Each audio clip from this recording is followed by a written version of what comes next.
A todos, bienvenidos a una sesión más de nuestro curso sobre el pensamiento de Wittgenstein aquí en el Pensamiento en Llamas.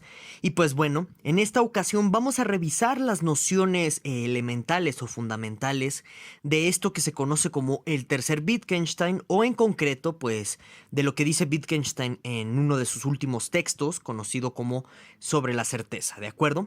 Y bueno, antes de comenzar, nada más me gustaría decirles que ya nada más nos queda pues otra sesión, la de la otra semana, en la que vamos a revisar pues diferentes críticas que se le han hecho a Wittgenstein, comenzando por Chomsky y demás, ¿no? Contemporáneos, vamos a ver cómo se pueden afrontar esas críticas, etcétera. Entonces, me gustaría que si tienen alguna duda o un comentario o alguna objeción, lo que sea, con respecto a todo lo que hemos tratado en este curso hasta este momento, pues me la hagan saber en la caja de los comentarios para que en la próxima sesión también podamos abordar pues todas esas inquietudes que ustedes tengan, ¿no? Bueno, entonces, pues vamos a comenzar. Tratemos de repasar brevemente lo que dijimos en la sesión anterior con respecto a la filosofía de la psicología de Wittgenstein, ¿no? O qué dice Wittgenstein al respecto de esto que se conoce como los lenguajes psicológicos. Y bueno, básicamente lo que dijimos fue que, para empezar, esto que se conoce como lenguaje psicológico también se puede interpretar o entender como el lenguaje de lo interno, referente a todas nuestras emociones, a todo lo que sentimos, a todo lo que pensamos, ¿no? Y bueno, tradicionalmente, pues este lenguaje psicológico se interpreta como algo pues privado, interno, que nada más solamente pueden tener acceso al significado de este lenguaje las personas que en concreto están sintiendo o pensando determinada cosa o determinado asunto. Y bueno, pues la reflexión wittgensteiniana presenta problemas con respecto a a la existencia como tal de un lenguaje psicológico descrito así, porque para el segundo Wittgenstein, es decir, el Wittgenstein que comienza desde investigaciones filosóficas, pues es un problema que existan este tipo de lenguajes porque postularía la posible existencia de un lenguaje privado que grosso modo, ya lo hemos explicado en otras sesiones, pero un lenguaje privado es aquel que considera al significado de los términos como únicamente accesible por aquel sujeto que está pronunciando ciertas cosas de manera muy particular. Y por supuesto que los lenguajes psicológicos caen a la perfección en esa descripción. Entonces, pues el análisis wittgensteiniano lo que tiene que hacer ahora es mostrarnos cómo es posible que este lenguaje psicológico en realidad es un lenguaje externo, es un lenguaje público, no es un lenguaje interno ni privado, ¿de acuerdo? Y lo que hace Wittgenstein, o bueno, el análisis wittgensteiniano es mostrarnos que el lenguaje psicológico en realidad es un lenguaje corporal, de tal suerte, o conductual, ¿no? Un lenguaje corporal o conductual, de tal suerte que, por ejemplo, emociones como la alegría, el enojo, la tristeza, pues son significados que se atribuyen a comportamientos y de esa manera se asocia el significado de esos términos con las conductas. Esto ya lo explicamos en la sesión anterior, aquí nada más lo estoy repasando de manera general, ¿de acuerdo? Por si tienes mayor duda al respecto, puedes ver el video de la sesión anterior. Pero bueno, entonces, un punto fundamental en torno a la reflexión del lenguaje psicológico que ocupa lugar en la segunda parte de las investigaciones filosóficas de Wittgenstein y en esto que se conoce como el segundo periodo intermedio de Wittgenstein, que va de investigaciones filosóficas a esto que se conoce como el tercer Wittgenstein o el Wittgenstein de Sobre la certeza, es que aparece un elemento peculiar que es la noción o la idea de la confianza. ¿Qué quiere decir esto? Que para que el lenguaje psicológico pueda ser significativo públicamente, los usuarios de este lenguaje psicológico público, conductual o de comportamiento, requiere que todos los usuarios confíen en que este lenguaje psicológico sí es significativo. Es decir, para que el lenguaje psicológico pueda funcionar como un lenguaje público, se va a necesitar que los usuarios tengan la confianza en que, por ejemplo, las personas que muestren expresiones de alegría, de tristeza o de enojo, pues en realidad sí estén sintiendo esas cosas y no estén fingiendo, no estén actuando. Entonces, aquí comienza a destacar un elemento muy importante en el pensamiento intermedio, en el segundo pensamiento intermedio de Wittgenstein, que es la idea de la confianza, que el lenguaje, para que también sea significativo públicamente, va a implicar que los sujetos que estén involucrados en un juego de lenguaje en particular confíen en que los otros usuarios del lenguaje están usando el lenguaje de buena fe, sin intenciones dolosas, sin intención de engañarnos, de mentirnos, etcétera. Y claro, esto no significa que pues exclusivamente tenga que suceder esto en la realidad. Es decir, que no va a implicar esto que no exista la consideración de la posibilidad del error, es decir, de que en realidad sí existe gente que nos engaña, ¿no? Que es muy buena actuando y entonces nos hace creer que están felices, enojados o tristes cuando en realidad se sienten de otra forma. Esos casos existen, pero recordemos que dentro de la propia noción del lenguaje público del segundo Wittgenstein está también la noción del adiestramiento social. Entonces, pues, y como ya lo hemos visto en otras sesiones, la noción de adiestramiento va a implicar ciertos castigos para aquellos usuarios que no están usando bien el lenguaje, castigos sociales más que nada. Entonces, pues es por eso que, por ejemplo, no sé, a nivel social, pues la mentira es muy castigada o no confiamos en los mentirosos o los rumores o estas etiquetas que se dan sobre ciertas personas que son calificadas como mentirosas, intrigosas, etcétera, pesan mucho al final del día en la relación social. Y este tipo de castigos coercitivos, tienen que ver con el adiestramiento o aprendizaje propio del lenguaje. Entonces, digamos que a pesar de que en la realidad sí existen casos de personas que nos engañan públicamente con las cuestiones del lenguaje psicológico versadas en que nos hacen creer que se sienten de una forma cuando en realidad se están sintiendo de otra, pues al final del día eso no es problemático porque la misma práctica social va enseñándonos a terceros a refinar nuestras propias habilidades para confiar con respecto a una persona que sí está mostrando lo que realmente está sintiendo con este lenguaje público de carácter psicológico. Y también pues hay sanciones a nivel social para aquellas personas que nos defraudan usando el lenguaje psicológico con otra intención original a la que tiene, que es mostrar justo cómo se están sintiendo los individuos de manera fidedigna. Pero bueno, el punto aquí importante es que en el segundo Wittgenstein intermedio aparece este elemento de la confianza como un ingrediente esencial para que el juego del lenguaje pueda funcionar, ¿no? Entonces, yo aquí nada más se los pongo, ¿no? Como pregunta reflexiva para que se den cuenta que pues esto sí ocurre así, como dice Wittgenstein, ¿no? Por ejemplo, cuando ustedes van a pedir instrucciones a alguien, ¿no? Porque no saben llegar a un lugar. Bueno, pues noten ahí cómo el juego del lenguaje de pedir instrucciones va a implicar que ustedes confíen en aquellas cosas que le diga pues esta persona en concreto a la cual ustedes le están preguntando instrucciones para llegar al lugar que quieren llegar, ¿no?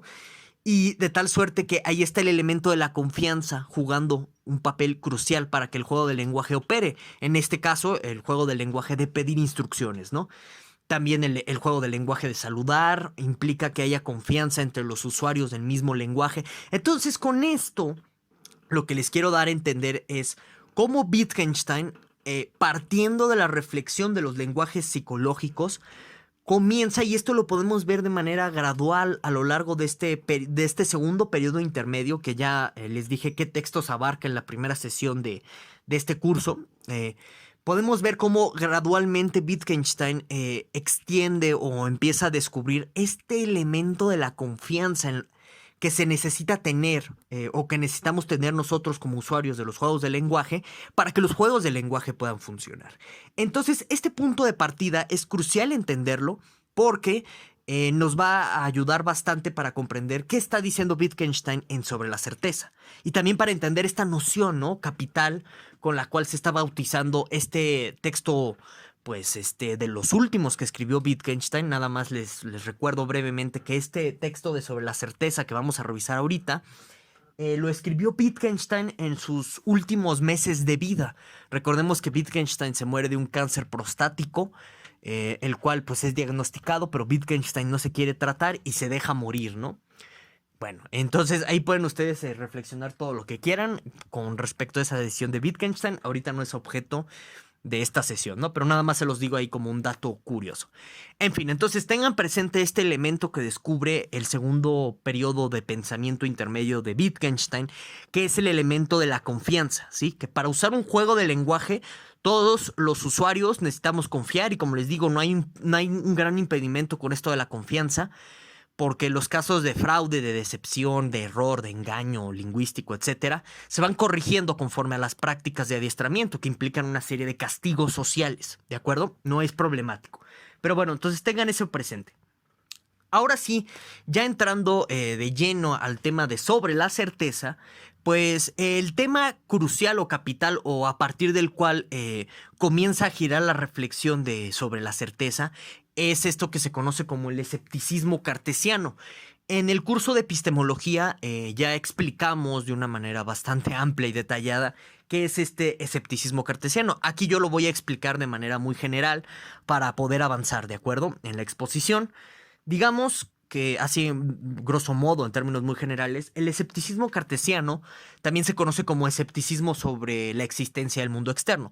Entonces, pues a lo mejor ustedes ya han escuchado hablar de la cuestión del genio maligno, es este personaje planteado como hipotético por Descartes o Descartes en su texto de Meditaciones Metafísicas, el cual el genio maligno pues siempre está engañándonos con respecto a lo que existe y entonces es como si nos hiciera vivir en un sueño a todos, de tal suerte que no puedes confiar en lo que te reportan tus sentidos como medio para saber qué existe.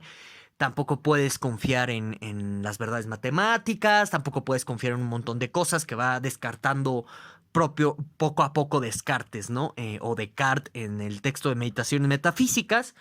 Entonces el escepticismo sobre el mundo externo o el escepticismo cartesiano consiste en dudar si existe un mundo externo o un mundo más allá de mis propias representaciones. ¿Qué quiere decir eso?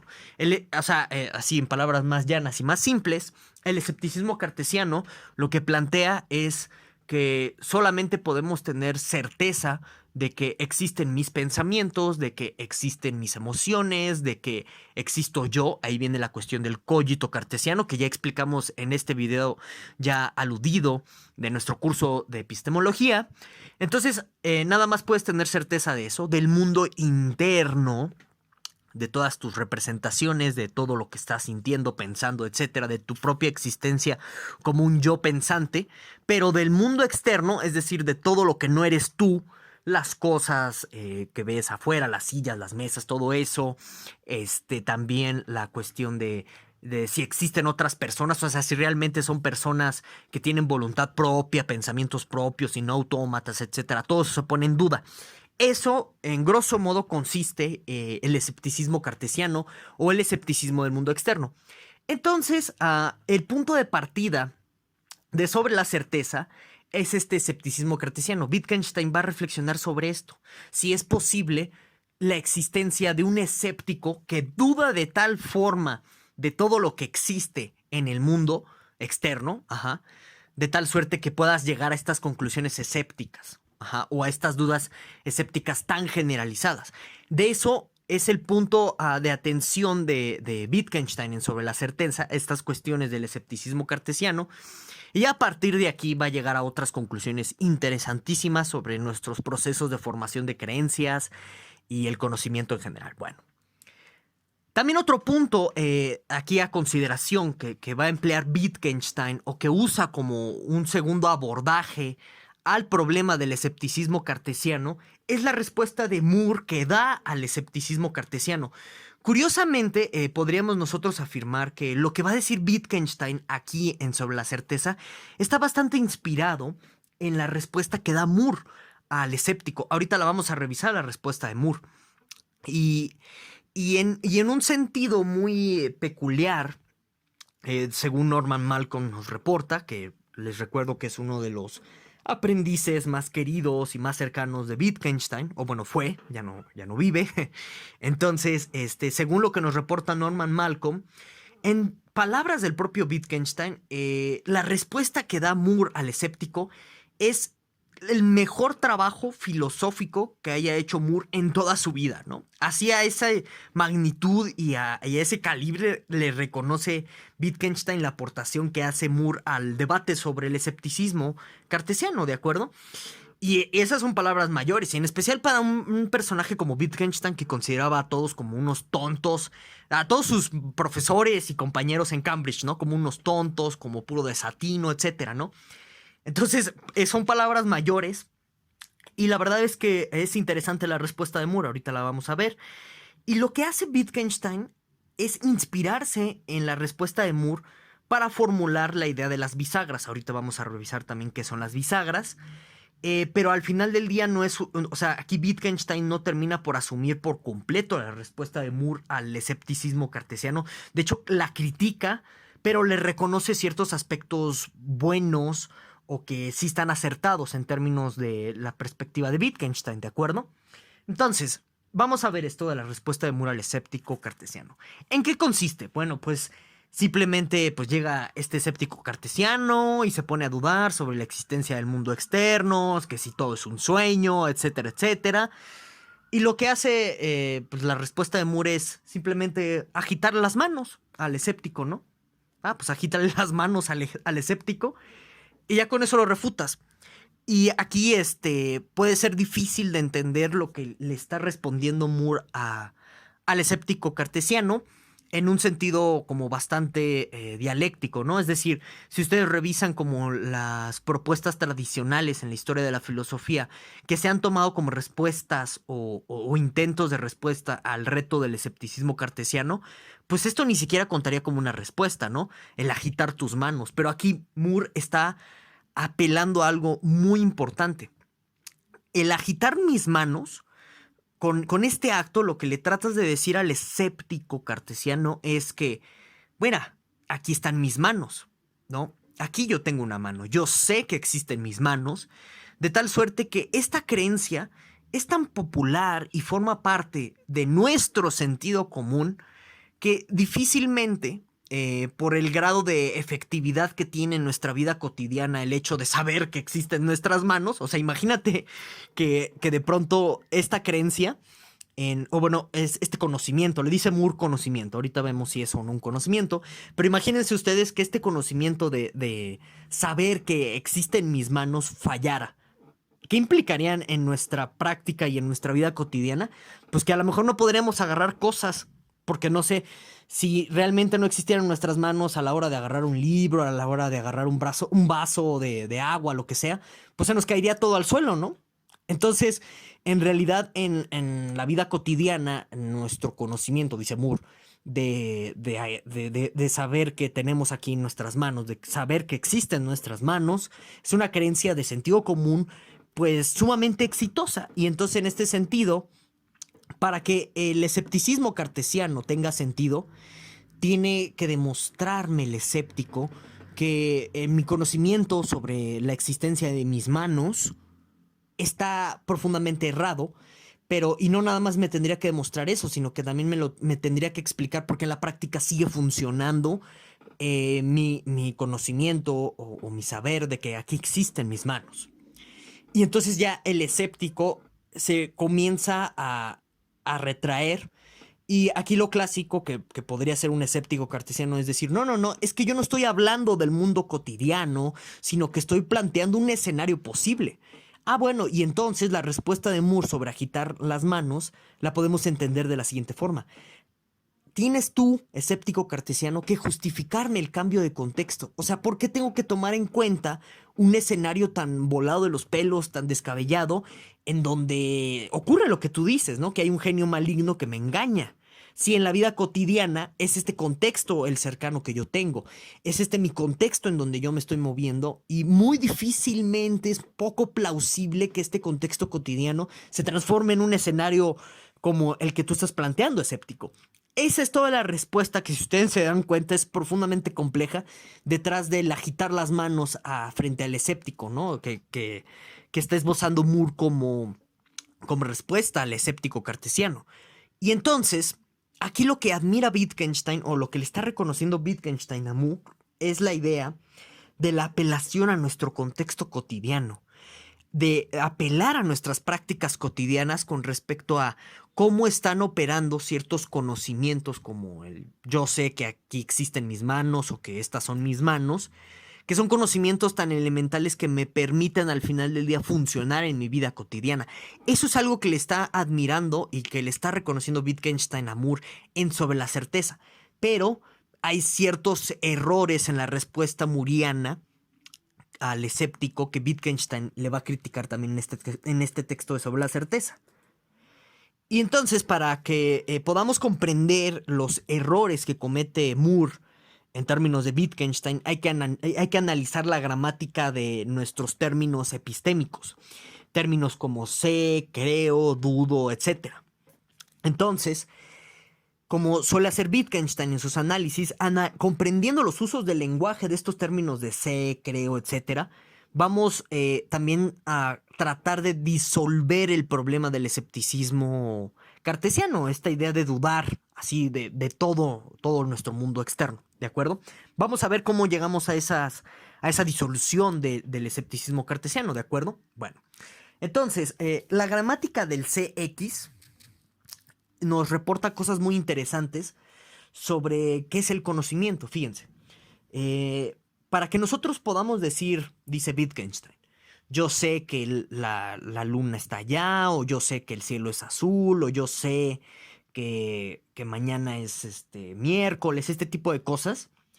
Bueno, implica que en tanto que nosotros digamos yo sé todas estas cosas, nosotros tengamos la posibilidad de justificar todas estas cosas. Entonces, para decir que yo sé, la gramática de sé va a implicar una exigencia a aquella persona que dice yo sé X, tal que esta exigencia versa en que la persona demuestre aquello que está afirmando que sabe. Entonces, si yo les digo, miren, ¿saben qué? Yo sé que mañana es miércoles, pues el lenguaje aquí, el juego del lenguaje en torno a este término epistémico de sé, va a permitirles a ustedes que me están escuchando que me pregunten, ¿cómo sabes que mañana es miércoles? Entonces yo tengo que demostrárselos. Ah, pues no sé, miren, tengo un calendario, no sé, un recordatorio en mi celular, etcétera, etcétera. ¿De acuerdo? Pero vean, esa es la mecánica o la funcionabilidad social en torno al término CX. Cada vez que nosotros decimos que sabemos algo, le damos derecho o lo dotamos de la facultad a todos aquellos que nos escuchan de que nos interroguen sobre cómo lo sabemos y de tal suerte nos exijan que demostremos nuestras creencias. ¿De acuerdo? Así es como está funcionando el CX en términos de este análisis gramatical. Y ahora, aquí cabe aclarar, de acuerdo al análisis propio de los usos del lenguaje, esto no es un uso universal. Nada más tengamos eso en cuenta. Nada más va a funcionar para ciertos juegos de lenguaje, etcétera, ¿sí? Entonces habría que discernir en torno al análisis el sentido del sé de acuerdo a cada contexto. Pero así, por un análisis comparativo que realiza Wittgenstein en Sobre la certeza, podemos afirmar que en términos genéricos, CX, su gramática funciona así. Es un término que cada vez que viene una persona y ostenta que sabe algo, faculta a los demás para que lo interroguen por ese saber, de tal suerte que esta persona que ostenta saber algo se vea en la exigencia de demostrar su saber. ¿De acuerdo? Y ahora, cosas como creo X, Wittgenstein, bajo otra vez este análisis gramatical, llega a la conclusión de que creo X se usa para mostrar un estado de duda, un estado de incredulidad, pero no un estado epistemológico o un estado mental como creen los analíticos o todas estas personas inclinadas a hablar de estados mentales, ¿no? Por ejemplo, cuando supongamos que ustedes y yo estamos en un cuarto y platicando, comiendo, qué sé yo, ya nos tenemos que ir a nuestras respectivas casas y me preguntan ustedes, oye, ¿crees que va a llover?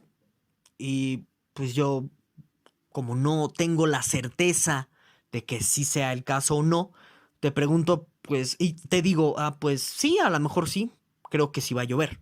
Entonces así es como funciona el creo en nuestro lenguaje. Sí, otra vez bajo esta restricción en ciertos usos, ciertos contextos, ¿de acuerdo?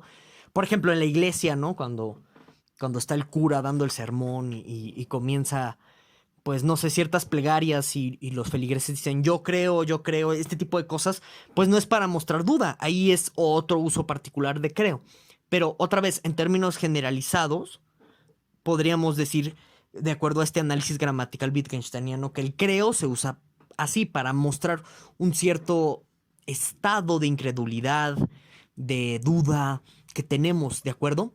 Aquí, pues, un analítico llamado Searle se va a piratear esto del creo que, sobre la certeza, ¿no? Y lo va a presentar como una idea suya y original, pero no es cierto, esto está en sobre la certeza, es un texto anterior, es una reflexión wittgensteiniana, pero bueno, en fin.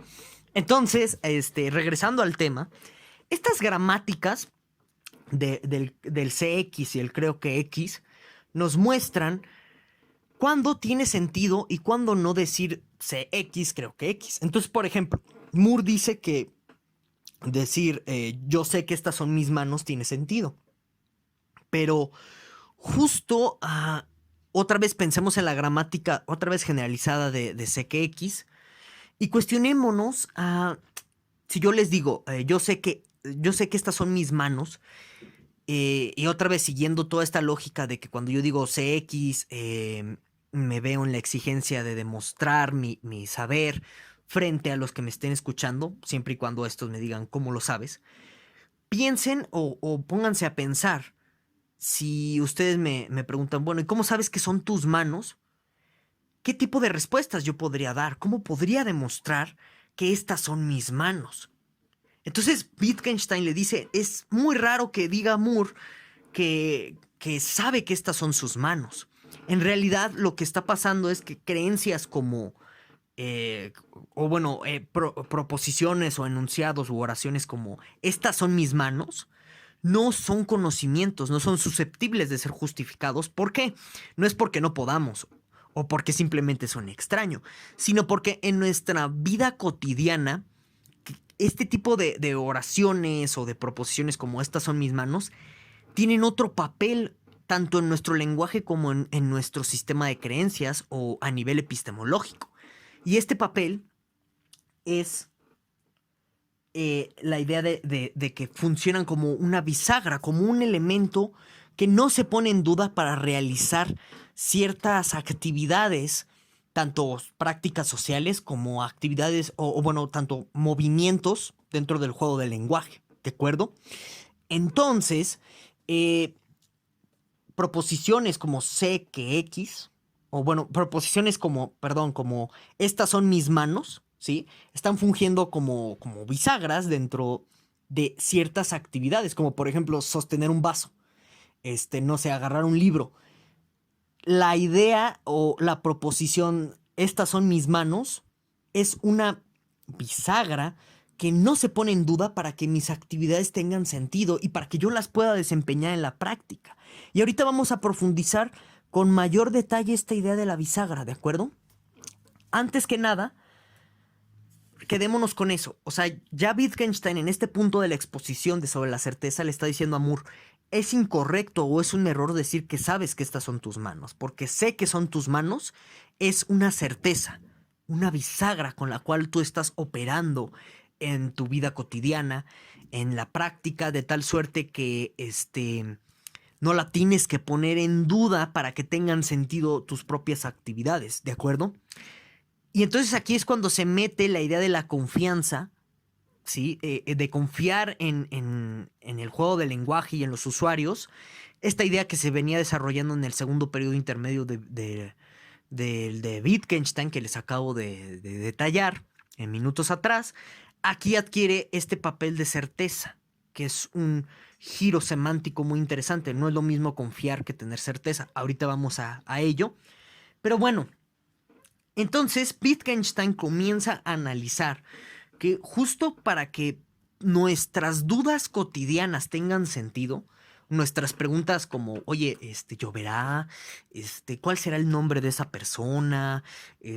¿Habré reprobado mi materia de epistemología? Este tipo de preguntas, Wittgenstein comienza a darse cuenta que para que esas dudas o esas preguntas tengan sentido, requieren partir de un montón de certezas, de estas bisagras, que ahorita vamos a explicar a mayor detalle, que no se tienen que poner en duda bajo ninguna circunstancia para que tenga sentido las actividades que estamos realizando, donde se ven inmersas todas estas certezas, o también nuestras actividades lingüísticas, nuestro uso del lenguaje. Entonces, esta es la gran refutación que va a realizar Wittgenstein sobre la certeza al escéptico. quien duda sin límites, así como este escéptico cartesiano, o sea, si ustedes se dan cuenta, el escéptico cartesiano jamás se va a detener con respecto a cualquier tipo de respuesta que le quieras dar para detener su escepticismo sobre el mundo externo, ¿no? O sea, si tú le dices, no, bueno, yo sé que existen los muebles porque los toco y te va a responder de inmediato. ¿Y cómo sabes que lo que tocas existe? Y así, y se va a ir de una forma infinita y descadenada. El escéptico cartesiano dude y dude y dude de todo, de tal suerte que aquí la gran refutación wittgensteiniana para detener esa cadena infinita de dudas del escéptico cartesiano es simplemente diciéndole, mira, quien duda sin límites como tú, duda hasta de su propio lenguaje, del significado de su propio lenguaje. Entonces noten lo siguiente, ¿no? El escéptico cartesiano, para que comience a dudar, tiene que partir de una certeza, al menos de la certeza lingüística, que es que mi lenguaje, el significado del lenguaje que yo estoy empleando para plantear la duda sobre si existe o no el mundo externo, ese significado del lenguaje es comprendido al menos por los demás, uno. Y dos, es un lenguaje que tiene significado, que sí está representando lo que yo quiero decir, lo que yo quiero expresar. Esas son las certezas que tú como un escéptico cartesiano tienes que asumir o de las cuales tú tienes que partir para que tenga sentido a tu propia duda como escéptico cartesiano. Y entonces noten que el escéptico cartesiano, este escéptico que está dudando de todo a lo loco, no puede al final del día dudar de todo. Tiene un límite su duda. Tiene un punto de partida, que son estas certezas lingüísticas, al menos sobre el significado de mi propio lenguaje. Supongo que el significado de mis palabras es unitario, que es ese que yo estoy empleando para expresar lo que estoy pensando, lo que estoy sintiendo, etcétera, como escéptico cartesiano. Entonces, es así que Wittgenstein, incluso en un escenario o un mundo posible, si quieren hablar de esa forma, en la que el escepticismo cartesiano tenga sentido, en donde todo sea un sueño, o todo lo externo, o todo el mundo que no somos nosotros, lo pongamos a duda a ese nivel como hace el escéptico cartesiano, en un escenario así donde tiene sentido ese tipo de escepticismo, incluso ahí el escepticismo parte de una certeza que no es interna, o sea, que no tiene que ver con el cogito cartesiano, que es el lenguaje público que él está utilizando para manifestar su propia duda. Y es un lenguaje público al final del día porque, o sea, al menos no nos está comunicando a nosotros, terceros, esas dudas que él tiene. Ya si él lo está meditando para sus propios adentros, pues no es relevante porque pues, son sus rollos mentales y mientras no lo exprese a nosotros no hay problema. Pero en tanto que ya lo está expresando a nosotros, usa un lenguaje público con ya significados establecidos y en ese sentido, en tanto que el lenguaje público es algo externo, no es algo que nosotros como individuos particulares creamos, pues bueno, ya está partiendo de certeza sobre la existencia de una cosa que existe externamente en el mundo externo, de tal suerte que si existe al menos esta cosa que existe externamente al escéptico cartesiano, que es a saber el lenguaje público que está utilizando para plantear sus dudas, entonces sí existe el mundo externo, al menos en un sentido particular, que es este lenguaje que está utilizando para hablar del mundo externo. Fíjense qué interesante es la manera en que Wittgenstein está refutando al escéptico. Y a partir de esto, de que existe un lenguaje público que el escéptico utiliza, bueno, pues ya se sigue la existencia de todo lo demás. ¿Y por qué se sigue la existencia de todo lo demás? Porque, de acuerdo a la idea de juego de lenguaje, recordemos que es un intrincado conceptual o metodológico que involucra prácticas sociales y estas prácticas sociales pues no se dan en el vacío, se dan sobre una realidad concreta, sobre un mundo concreto, en donde pues, por ejemplo la práctica de cosechar maíz pues implica que existe el maíz, implica que existe una cosecha, implica que existe una tierra cultivada y de tal suerte que el juego de lenguaje que por ejemplo se utiliza en esa cosecha de maíz pues existe en virtud de que existen todas esas cosas externas, ¿verdad? Extralingüísticas al propio juego del lenguaje. Entonces, el reconocimiento de un lenguaje público, pum, ipso facto, te lleva al reconocimiento de un mundo externo, real, concreto, que existe más allá pues de tus propias representaciones, de tu mera subjetividad, del cogito cartesiano. Y de esta forma queda destrozado el escepticismo cartesiano. ¿De acuerdo? Si tienen alguna duda sobre la refutación que realiza Wittgenstein al escepticismo cartesiano, me pueden dejar aquí abajo en la caja de los comentarios todas sus dudas o objeciones al respecto, ¿de acuerdo? Entonces, para que la duda del escéptico tenga sentido, está partiendo de la certeza de que el significado del lenguaje que está empleando para comunicarnos sus dudas, son comprensibles, al menos por nosotros, que pertenecen a este lenguaje público compartido, ¿de acuerdo? Entonces, aquí en torno a la idea de la certeza, ¿sí?, es mejor comprendida en términos de bisagra. Entonces, vamos a explicar qué es esto de las bisagras sobre la certeza, ¿de acuerdo? Una bisagra es una metáfora que utiliza Wittgenstein para hablarnos de este punto a partir del cual nosotros tenemos que adoptar una actitud de certeza, es decir, una actitud que implica confianza absoluta en que eso es así, no se puede poner en duda, ¿sí? Entonces, aquí lo importante es diferenciar eso entre bisagra y certeza. Certeza es una forma en que Wittgenstein describe un comportamiento, una actitud que tenemos frente a las bisagras, ¿de acuerdo? Bisagra y certeza no es lo mismo. Ojo, ese es el primer punto que hay que diferenciar. La certeza es una actitud de fe ciega frente a las bisagras. ¿Y qué son las bisagras? Bueno, pues la bisagra es una metáfora que utiliza Wittgenstein para hablar de ciertas creencias fundacionales que existen en torno a una red de creencias, en torno a un juego de lenguaje, en torno a una práctica, de tal suerte que esas creencias son como el pilar fundamental a partir del cual se articula todo un edificio de creencias, todo un edificio de prácticas, todo un juego de lenguaje. Entonces, bisagra, si ustedes ven a la pantalla de sus dispositivos, pues les pongo allí varias imágenes de una bisagra. Es muy interesante la metáfora que utiliza Wittgenstein, porque no es propiamente un pilar, ¿no? Esto yo se los estoy diciendo de una manera explicativa. ¿Por qué no es propiamente un pilar o una creencia fundamental? Porque nos puede llevar eso al fundacionismo epistemológico que ya explicamos en el curso de epistemología. Y no, Wittgenstein no es un fundacionista en ese sentido, porque las bisagras, si ustedes se dan cuenta, no están recargadas sobre nada. Las bisagras nada más es un punto de unión, un punto de articulación entre creencias. Entonces es interesante esta imagen o esta metáfora porque las bisagras, estas creencias están funcionando como puntos para articular otro edificio de creencias sin que estas creencias en sí mismas estén cimentadas en otras, como un edificio fundacional. Sin embargo, siguen siendo creencias pilares, pilares en el sentido en el que sin ellas, pues se cae todo un edificio, sin ellas se cae todo un juego de lenguaje, sin ellas se cae toda una práctica. Entonces, nosotros tenemos que tener una actitud de certeza, una actitud de confianza, de fe ciega al final del día frente a estas bisagras para que, de nuevo, los juegos de lenguaje tengan sentido, para que nuestras prácticas se puedan realizar, para que nuestro sistema de creencias también tenga sentido. Entonces, vamos a poner un ejemplo, otra vez el de las manos, ¿no? Estas son mis manos. Esta es una bisagra que está funcionando como punto de articulación en un montón de actividades cotidianas que tenemos, ¿no? Como agarrar vasos, agarrar libros, abrir puertas, tocarnos la cara. Entonces,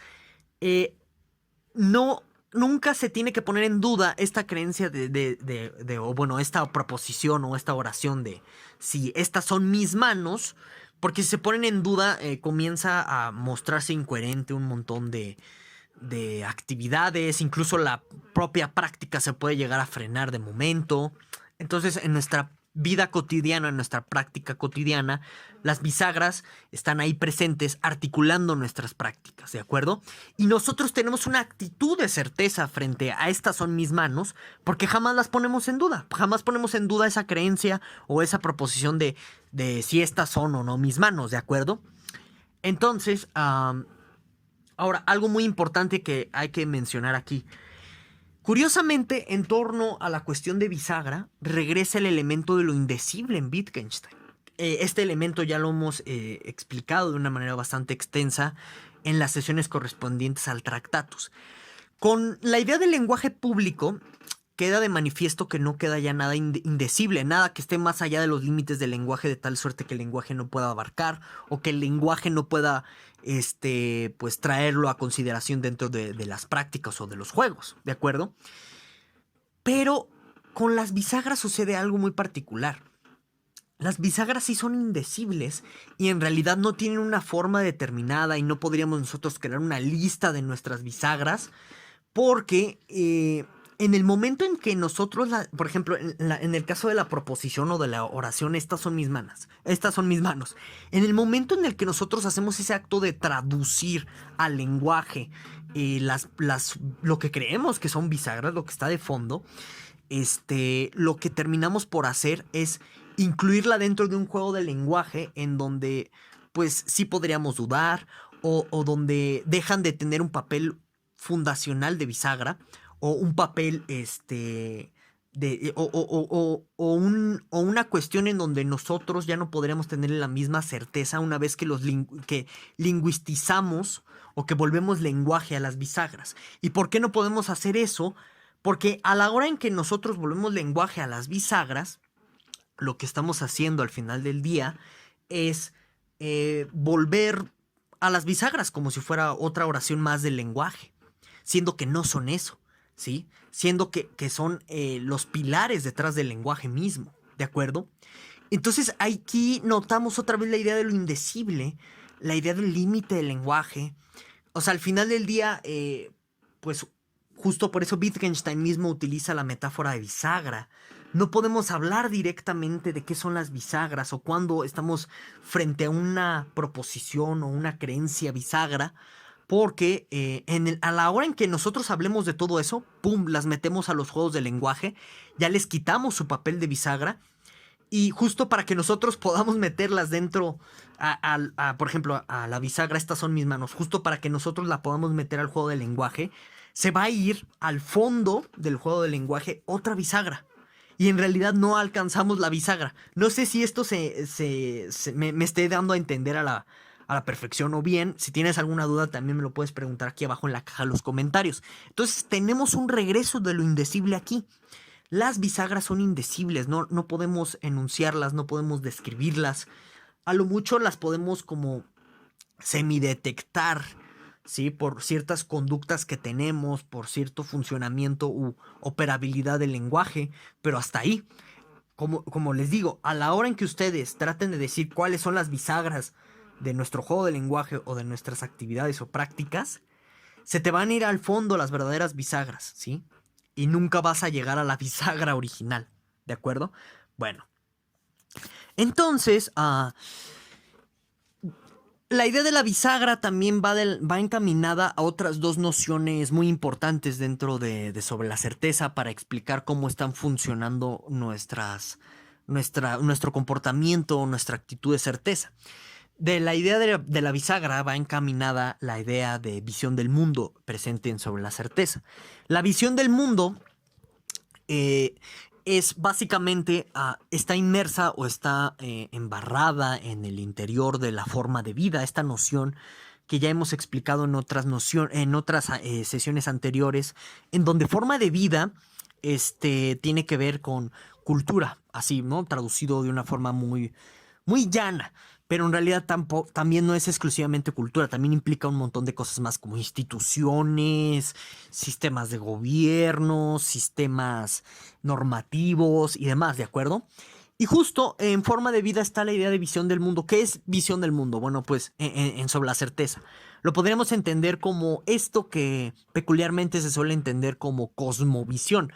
La cosmovisión es una forma muy particular de ver la realidad, de entender la realidad a partir de ciertas creencias populares, a partir de una serie de sistemas de creencias también, que pueden ser religiosos, que pueden ser consuetudinarios, etcétera, ¿de acuerdo? Entonces Wittgenstein se da cuenta que las bisagras también están sostenidas por la visión del mundo. Entonces, por ejemplo, en este caso de la bisagra, esta es mi mano, bueno, para que esta bisagra tenga sentido, tiene que tener sentido en una cierta visión del mundo en donde, pues bueno, mi cuerpo al menos es mío, mi cuerpo existe, etcétera, ¿de acuerdo? Y entonces, en esa visión del mundo, mi cuerpo es de cierta forma. Mi cuerpo implica que yo existo, mi cuerpo existe. Es una visión de las cosas en donde las bisagras también tienen sentido. Entonces, por eso también tengan en cuenta o tengan en consideración que, además del carácter indecible de las bisagras, detrás de ellas está la visión del mundo, que también se vuelve un poco indecible. ¿Por qué? Porque nosotros ya estamos inmersos en nuestra visión del mundo, de tal suerte que no nos podemos salir de esa visión del mundo. Ustedes pueden decir, no, pues mira, comparativamente puedes agarrar otra cultura y ver que sí existen otras visiones del mundo aparte de la mía, pero el problema es otra vez la cuestión del adiestramiento social. Somos educados en una forma de vida y como somos educados dentro de esta forma de vida, ya tenemos muy implícita o muy metida hasta el fondo del tuétano del hueso nuestra visión del mundo. Y entonces si vemos otras culturas va a ser a través de los visores o de nuestros propios anteojos del mundo. Y justo por eso también la visión del mundo en tanto totalidad se vuelve un poco difícil de describir y se nos escapa del lenguaje. ¿Por qué? Porque de nuevo, si tú metes visión del mundo al lenguaje y como lo que yo estoy haciendo ahorita en este momento, pues en realidad la auténtica visión del mundo se me está escapando. ¿Por qué? Porque la tengo que suponer, porque está ahí presente como una certeza para que ustedes me entiendan, para que ustedes sigan mi explicación. Nuestra visión del mundo occidental siempre es algo que se nos escapa como una descripción total de qué significa eso, ¿de acuerdo? Pero está ahí presente en una cosmovisión que nos atrapa a todos aquellos que compartimos una misma forma de vida. Pero está fuera también de los límites del lenguaje. Fíjense qué interesante cómo regresa esta cuestión de lo indecible. Y ahora, por último, otra noción que también va intrínseca a bisagra, a visión del mundo, es sistema de referencia. Wittgenstein dice que él no, o sea, que nosotros no nos aferramos solo a una proposición, ¿no? Dicho aquí, pues debería leerse como bisagra. Nosotros no nada más nos estamos agarrando a una bisagra, sino que nos agarramos a un conjunto de proposiciones, a un conjunto de bisagras. Y es así que tiene sentido que la visión del mundo, esto que conocemos como visión del mundo o cosmovisión, no sea más que una compleja red de bisagras en este sentido. De tal suerte que, por ejemplo, en el ejemplo de esta es mi mano como bisagra, no nada más está articulada la idea de esta es mi mano, sino que hay un montón más de bisagras, como, no sé, puede estar articulada de este es mi cuerpo, puede estar articulada la de estoy pisando un suelo, puede estar articulada la idea de la materia es sólida, un montón de bisagras más, de acuerdo que en conexión tiene sentido. Y por ejemplo, pues esto es lo que Carnap se plagia y le llama marco de referencia, ¿sí? En donde dentro de un mismo sistema de creencias tiene sentido hacer ciertas preguntas, tiene sentido dudar de algunas cosas y de otras no, ¿de acuerdo? Entonces hay un ejemplo muy, muy interesante sobre la certeza respecto a la luna, ¿no? A los viajes a la luna. Y dice Wittgenstein, si viene alguien y me pregunta si es posible viajar a la luna, le voy a decir que no, porque eso está fuera de mi sistema, o sea, eso está fuera de mi red de creencias, eso es algo que va en contra de mis bisagras. Y aquí lo interesante es que, bueno, pues ya existen viajes a la luna, ¿no? Hasta donde sabemos. Entonces, aquí hay un elemento muy importante que comprender es que la forma de vida es mutable, cambia. Y en este sentido, nuestras bisagras también cambian, nuestra visión del mundo también cambia. Y en consecuencia nuestro sistema de referencia, nuestro sistema de creencias también va a ir cambiando. Y aquellas cosas que se consideran en contra de nuestras bisagras el día de hoy, puede que mañana sea algo pertinente de dudar, puede ser algo que sea meritorio de decir yo sé tal cosa. Como el caso de los viajes a la luna, ¿de acuerdo? Pero entonces noten cómo al final del día La visión del mundo, el sistema de referencia y las bisagras es fundamental para que pueda tener sentido nuestras actividades cotidianas, el uso del lenguaje y para que podamos operar dentro pues, de un mundo cotidiano, ¿no? A todo esto se suma la actitud de certeza, que también es enseñada. Esta actitud de certeza está presente en cualquier tipo de conocimiento, el científico, el religioso, el artístico, etcétera, ¿no? Es una actitud de certeza a esto que hemos denominado como bisagras, o bueno, que denomina Wittgenstein como bisagras. Y aquí lo importante es notar que es este aspecto injustificado, es este aspecto, la bisagra, que está al fondo de nuestras creencias.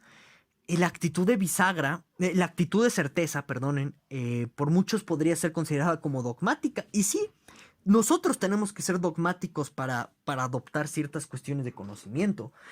Y lo interesante aquí es que, no sé, la eterna disputa entre conocimiento religioso y conocimiento científico, que vean, muchos dicen que es raro decir que hay conocimiento religioso, es que, bueno, es que los religiosos son dogmáticos y los científicos no, la ciencia no es dogmática, pero sí tiene que serlo, tiene que partir de estas bisagras y los científicos tienen que adoptar esta actitud de certeza, que la pueden ustedes entender muy bien como dogmática, para que el edificio del conocimiento científico pueda funcionar.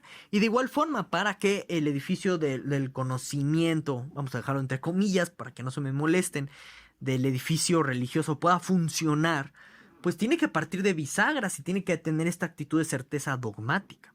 Entonces noten cómo no hay al final del día mucha diferencia entre sistemas de conocimiento. Todos tienen estructuralmente este parentesco o esta semejanza de una actitud de certeza dogmática frente a elementos injustificados que sostienen todo el edificio.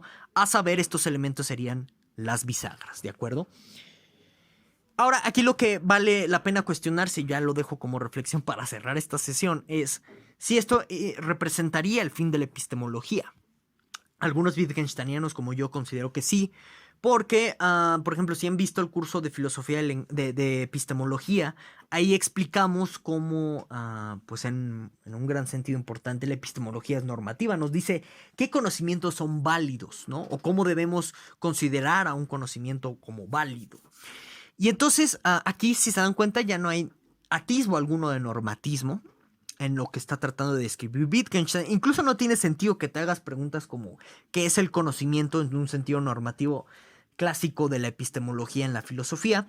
Porque pues simplemente sería cuestión de que vieras tus prácticas sociales y que te dieras cuenta ahí cómo está funcionando las atribuciones de conocimiento, cómo está funcionando las gramáticas del CQX, cómo están funcionando las bisagras, aunque no las puedas describir, las puedes notar, te puedes percatar de ellas, cómo es la visión del mundo, que de nuevo a lo mejor no la puedes describir en su totalidad, pero sí por cachos, y de nuevo atender a tu forma de vida. Y entonces a partir de aquí, pues algunos Wittgensteinianos como yo, como les estaba diciendo, creemos que es el fin de la epistemología, o que ya no hay una propuesta epistemológica más, ¿de acuerdo?